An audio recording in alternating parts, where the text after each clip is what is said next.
Ai. Así que coloneta, síguete ver. Sí.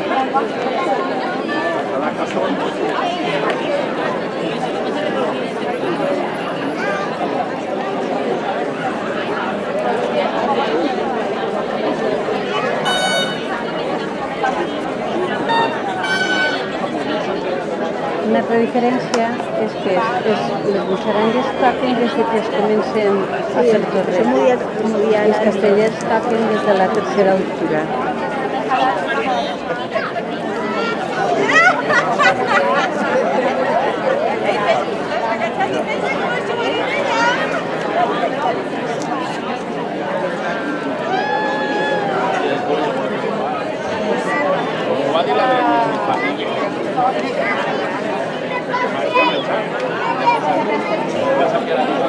Quan Lluís començava a fer-se, a incorporar-se més casteller, vaig parlar-hi a ell de la xica puta.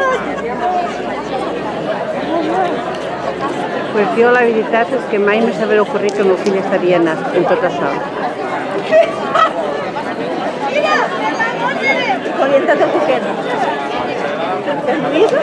No, l'amiga Andrea, la que és presidenta de les buixarangues, has començat a embotinar-lo. Lluís també l'odia, però no... Com... No collava igual, és que No, una xica... no, i que no li... Va ser uns anys que no li coincidia l'horari de donar classes quan assajava.